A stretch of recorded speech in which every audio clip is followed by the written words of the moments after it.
avoid detection, he wanted to use something else that would make it harder for him to get wounds. Yeah, like put a distance. Yes. Yeah. So Ridgway would then dump the bodies in areas that he could go back to if he chose. So areas he would remember, like areas he had had sex with his former wives. Mm-hmm. And then he would sometimes assault the bodies again post-mortem. Or he would engage in acts of necrophilia, like with these bodies he had already dumped. Good thing his dad told him all those fucking stories when he was a kid. Hey, son. Body after body after body in the area kept being found. He was approached by police in relation to these because he had been caught with sex workers a handful of times in the early 80s. So he was kind of on the police's radar for that, not really this. However, one of them accused Gary of attempting to strangle her, and then she got away, and he claimed it was in self-defense. He claimed that she tried to kill him when he hired her. And so he was like, no, I just wanted to, she was crazy and I was just trying to get rid of her. And the police were like, that makes sense because it's the 80s. The police interviewed Gary in 1983 about a missing sex worker, Kelly, and then another missing sex worker named Marie, and he denied knowing anything about them. And he was actually interrogated by the police multiple times in the 80s and was cleared every single time and cleared as a suspect totally in 1984 when he passed a polygraph. Because back then we know that polygraphs were taken more seriously and more as absolute truths, whereas now it's we know that those are really faulty kind of ways to figure out someone's guilt because they're fairly easy to pass, and they're fairly easy to fail, depending on, how much anxiety you have. Mm-hmm. However, in 1986 and 1987, police were interested in Ridgway again. In 1986, they searched his home, and they found nothing that connected him to the victims, but they did take a saliva sample, and then they kind of didn't talk to Gary for a long time after that. They just had his saliva sample and kept it around. Gary's coworkers at the truck painting company, which he still worked for, he worked there for 20 years or something, or more than that. All of his friends were aware that he was a suspect from one time to another, and they were all super surprised by that and didn't really think that he did it. They were just oh yeah, for some reason he's a suspect in these murders. But it's just Gary, so whatever. In 1985, Gary joined a club called Parents Without Partners, which I think is cute. Sounds like something Ross Geller would be a part of. Paps? Without. Wait, why is it Paps? Yeah. Parents Pops. Without Partners. Pops. PWP. Pops. It's Plips. It's Pops if you're on the East Coast. It's Pops. Pops! Give me the fucking Pops! He met in this Parents Without Partners group. He met Judith Lynch, who saw Gary. You are Caitlin. Lynch. It's because she's going to get strangled.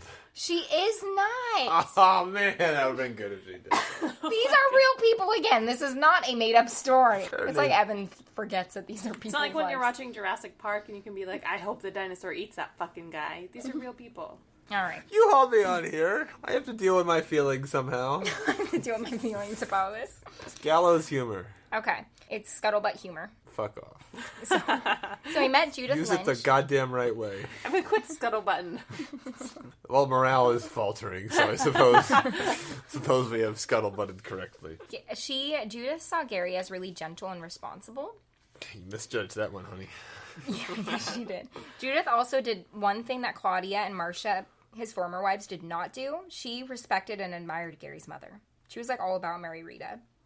She's still here? Margarita's still in this? Yeah. Jesus. Which actually, Mary Rita, once she knew that Judith respected her, she really loosened her tight fist on Gary and Judith. And Judith ended up taking over all the things that Mary Rita was still doing. So she got to pick out his clothes. Yeah, she got to pick out his clothes. She was now responsible for his bank accounts. Because Mary Rita was in charge of his money, in charge of his clothes, in charge of his car loans, in charge everything. Jesus. So now Judith was in charge of all those Let's things. be real, there was no car loans. This is the 80s. They were doing fine. Judith and Gary got married in 1988, and Gary continued killing on his alter ego persona on the other side, but he lessened up throughout the 90s, which I didn't realize the murders went into the 90s. I don't know why I didn't realize that. This is a very long killing spree. Yeah, from the 60s to the 90s, so it was a 30-year killing spree. His last attempted murder took place in 2001. Wow. Yeah, so he had $30, a pair of disposable gloves, and he rolled up in his Ford Ranger when he saw a sex worker walking near a topless bar, on the highway, which is where he usually picked up sex workers. Mm-hmm. He waved his $30 out the window and said, "Hey, are you dating?" And the young woman came over, and she was actually an undercover police officer. So she arrested him for soliciting sex work. And 2 weeks later, on a chilly, late November morning in 2001, the police showed up at Gary's house to arrest him for the murders of Marcia Chapman, not his ex-wife named Marcia, a different Marcia, Opa Mills, Cynthia Hines, and Carol Ann Christensen. So they were able to connect him to, 4 murders.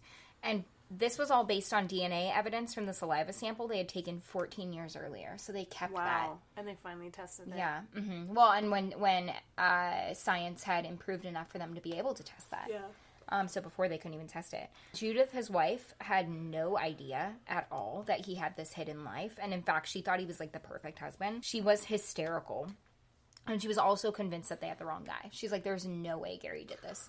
Well, you wouldn't think. I'd hope you wouldn't think. But you also wouldn't want to see it. You don't want it to be true. Hey, at least you didn't get lynched. Okay.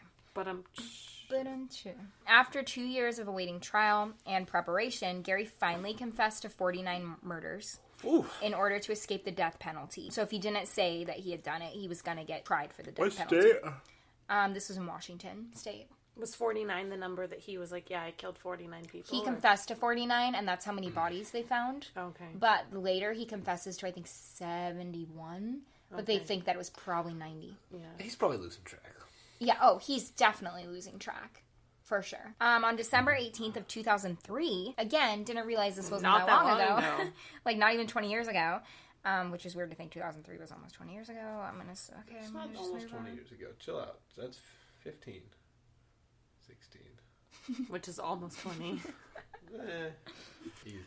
In 2003, Gary was sentenced to 480 years in prison without the possibility of parole for solicitation and for the 4 counts of murder.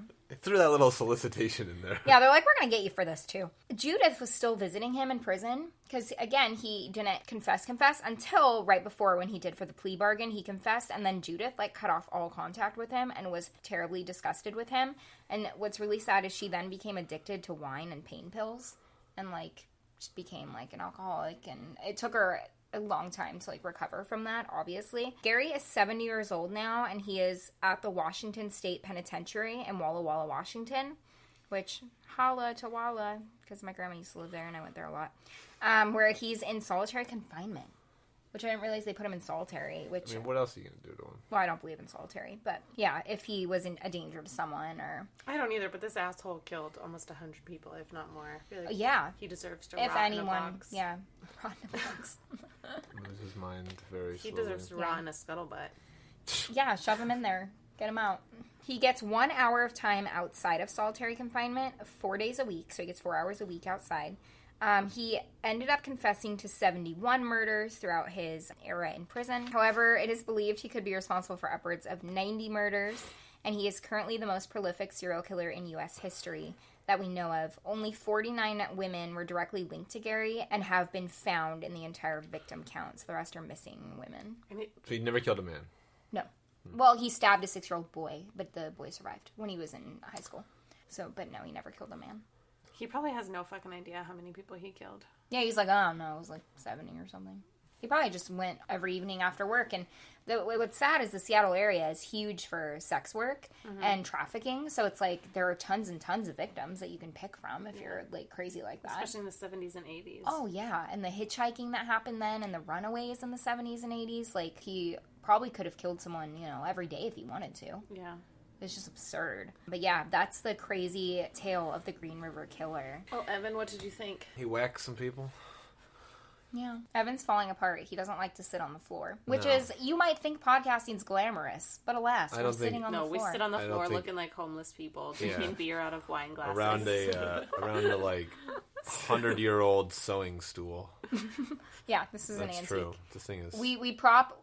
I don't know if you guys also knew this. Maybe... No, we've shared this with Patreon before, but not the general public. We share one single microphone, so we all have to sit really close around this old antique stool. I didn't know this was an antique. Yeah, it's... yeah, that sewing It was table. Your grandma's or something? Mm-hmm. From Italy? Yeah. Yeah. Piece of furniture. It's a piece of furniture. Oh. So he can't be racist on the podcast. Yeah, sorry, we had to tell him that before we got on.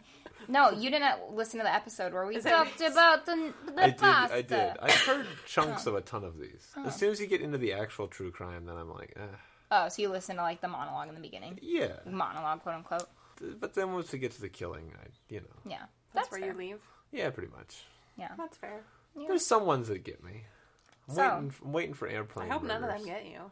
Oh, thank you.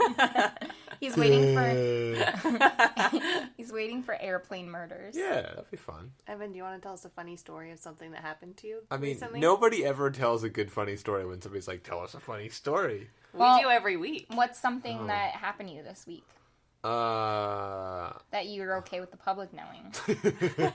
That's the key. That narrows the list down. Oh, but the problem is everything is so specific. Like, destroying the bows in orchestra was just gold. I was crying. Okay, But honey, people no one's aren't going going to to relate to understand that. that. Yeah. Well, Why don't you tell... Oh, no, I think people know. We've told them what you do. You're a what crazy I person. do? I'm a crazy Yeah, why person. don't you do an elevator speech about yourself? Like, all the shit I do? It has to be an It's elevator too speech. much. It's too much. Yeah, Caitlin's right. Well, if you can't say it in What an kind of elevator I'm person- the most interesting man. No, I'm just kidding. I guess by day, quote unquote, I am a doctoral music student. I play double bass in the orchestra, and I do research and so forth for my degree. And then by night, even though it's usually in the morning, I'm a professional triathlete. So I swim, bike, run, and race, mostly off-road. But I also do Ironman stuff, which is just big triathlons that are long, like 4 hours or so. Yeah, so I enjoyed not Crazy making any person. money really at anything. Yeah, so there's those two things. And then a random plethora of other, mostly historical interests. Yeah, that can be your story. Yeah, that's my story. What about you, Caitlin? What's your story? What's your story? Don't you guys have a show? Don't they know your story by now? No, we share something that happened to us this week. Well, Hungry? Sarah's story for the week is that she sat around and hacked up a lung like a coal miner in West Virginia for about the entire week and a half. Okay, fine. That can be my story. All right. It started about 3 weeks ago. No, nobody ever wants to hear somebody's whole sick story. Okay, but I don't feel that bad for her because I have been coughing for twice as long. Whoa, dude, she Power just move. like My one dick up is to you. bigger. That's like your usual Power move. power play. We were to one up. watching Black Mirror last night with my friend, and we were about to get to a part where I could see the two guys at the table were about to get in an argument. Yeah. And I was like, "Oh, they're about to play whose dick is bigger," and he was like, "I don't want to see any dicks." I was like, "I do. This is what we're here for." I do. Black Mirror. There weren't really any dicks, but Yeah. Yeah, but- I got that. Jesus Christ, it's not cock mirror or something. Jesus. Dick smear. Dick smear. That's fucking disgusting. It's not as good as what did I come up with earlier? A friend of mine was looking for a new Twitter handle. I just drooled. Yeah, you did. It was disgusting. A friend of mine was looking for a new Twitter handle, and one of the ones I suggested was the Hurt Cocker.